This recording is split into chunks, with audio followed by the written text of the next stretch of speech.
and they had only picked up the guitar from the class the week before. We were working on our second week, and we decided to just jump in to some pentatonic solo stuff. There isn't really a prerequisite for learning this kind of stuff, and it's great to learn right away, especially if that's the style that you want to play. You want to be able to play some rock and some blues and some guitar solos. It's really great to start, but getting into these concepts is awesome to do early, and all of these concepts can continue. And I'll kind of show you guys like building and how I did the class, how I structured the class. I would put up the video of the class, but it was like an hour, so I'm just trying to boil it down to doing like a beginner pentatonic lesson.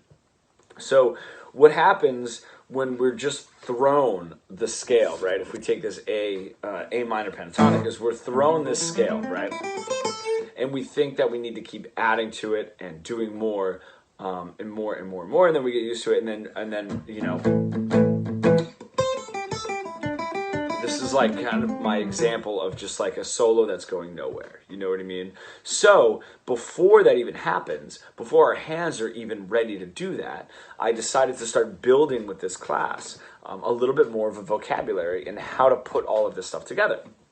So this was what we did for you beginners.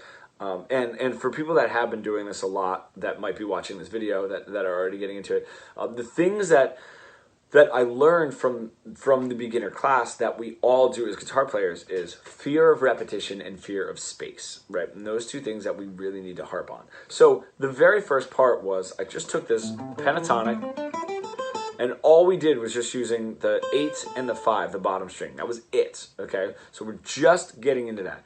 And I said, all right, you guys, here's my rhythm, right? That's my quarter note. And I had them tapping their feet, right? And I said, just give me, we went around the room, just give me 4 quarter notes, okay? So it was just, and then the next person would be, and I said, interesting, because we went around about 6 or 7 people, and I said, nobody just played, you know, 4 8s or 4 5s, you know what I mean? You guys didn't have to switch back and forth. You can repeat the same note, you know, or give me 2 of 2, you know? So that immediately, right off the bat, started to get them to think just a little bit differently, you know, where if you just say, here are these notes, play, I want you to play 4 of them, you know, and it's like, well, I can't repeat them. But there was no reason not to repeat them. So then we started getting into the two pillars that we were working with was the rhythms that we were doing, right? And then the notes that we were doing. So we were just doing those two. So now I said, all right, you guys, you gave me the 4. We're going to add the 8th notes in. So as you guys are tapping your foot, that is your quarter note. When you lift your foot up, 1 and 2 and 3 and 4 and. So you guys can give me some 8th notes. So I want you to mess around. Give me at least 2 quarter notes, at least 2 8th notes, right? So now they know that they can repeat. And they would do, all right, cool. So like 1 and 2 and 1. Right? And they get that rhythm down. And they notice, oh man, that's like kind of, that's starting to stick a little bit, right? There's a little bit of listenability, of something to as a listener to stick to, you know, in a sense. So then they started messing around with, I started saying like, all right, you guys, now what I want you to do is you guys can add those 8th notes, but they don't have to start on when your foot's down, okay? So, and this was like really, really difficult for a lot of people to do, is kind of said like 1 and 2 and 3 and 4 and 1 and 2 and 3 and 4 and, you know? And that really started pulling in this seemingly endless combo for them just on those 2 notes of the pentatonic, right? So we worked on that. So for you guys that are following along, that are really starting to get into, just work on that. Now, the goal with all of that is repeating 4 times. So this class was able to do this. You would be surprised at how I've even taught some very advanced players that never learned any of this rhythmic structure, and their ability to repeat a rhythm, a simple rhythm 4 times was impossible. So that's all I would say is, guys, just repeat it 4 times. You know what I mean? And the funny thing is they would kind of like start singing along to it, like as a joke almost. These are high school kids, junior high maybe. So they were like kind of like joking around, you know, like, because they would hear it. It would be like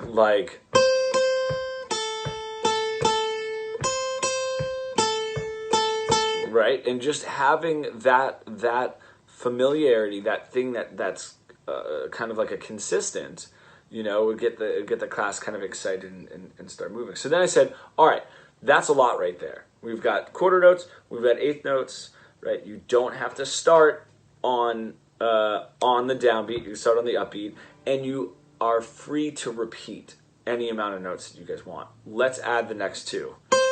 8-5, 8-5, right? So now rhythm, right? We have the rhythm, quarter notes, eighth notes, all that stuff, and then we have a new combo of notes, or new notes, so four notes now. So they started working within those same parameters. So you guys can go ahead and kind of, you know, turn this video off and do a couple rounds of that, right? Now we started getting into the note choice, right? So now the rhythms are there, repeating rhythms are there, using some space, because what I did try to drill home was we're using space to make sure that that what we're playing is sitting, and then what we're playing again is almost separate, just like the way that we talk. So what I said was a really important thing to do now is, I don't care what notes you start on, I don't care how many notes you guys repeat, I want you to end on these notes. So this is what we started doing. This is when it started getting really awesome, and it was only an hour class. I said, all right, you guys, 4 notes, whatever combo you want, however you want to do it rhythmically. Let's see, can you repeat the rhythm? And I want you to play, and I want you to end on either this 8 or this 8, all right? And then do the same rhythm and end on this 5, okay? So all it was kind of like 1, 2, 4. Sorry guys, I had somebody reaching out. So yeah, I have my internet behind me. So you have this, check it out. So you got, so I change it. 1, 2, 3, 4, 5. Okay, cool. So 5 notes. So we got like,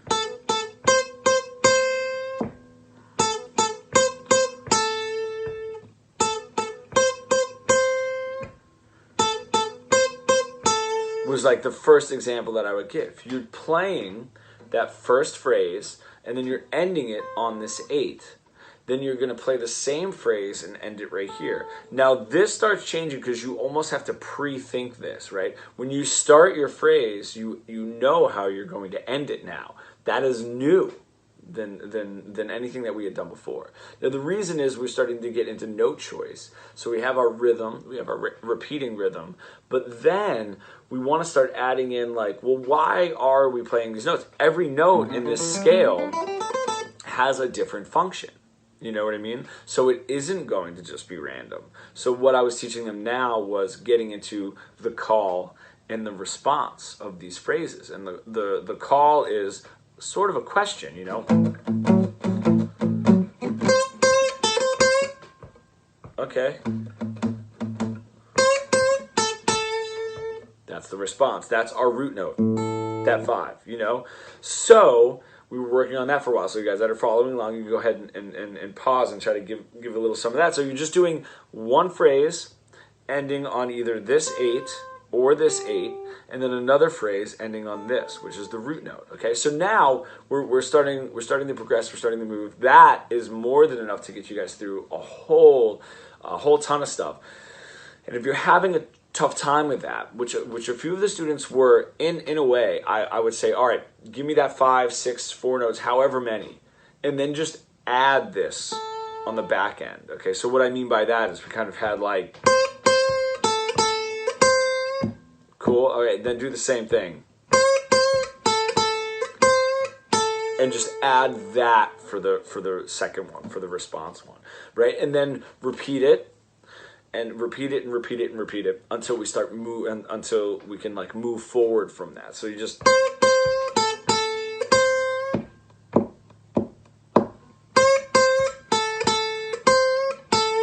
Okay, give it to me again. And then, same thing. Then, just end it. Just to feel what that 8 felt like, to build a little bit of tension. And then, right? So this was, guys, I had a little interruption there, but now that we're kind of developing this stuff, I do have my students at this point doing 4 licks, but call, response, but the same call and the same response, right? Just like we did. So if it's, and then do the same thing, right? Or for some of you guys that are able to think, to just switching the last note.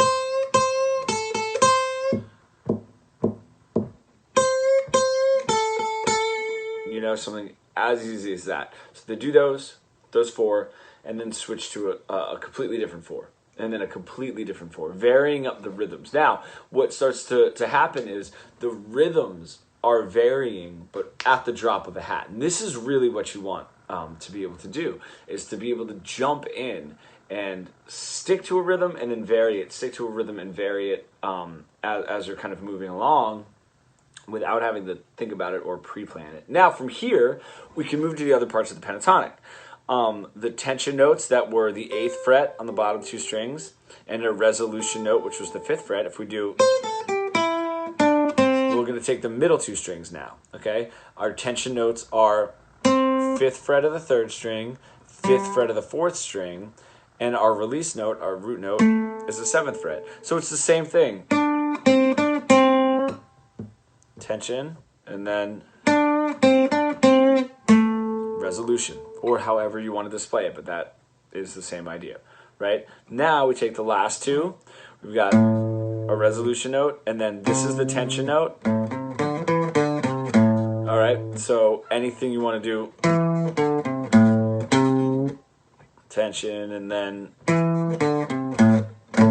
all right. So now you're able to take these concepts and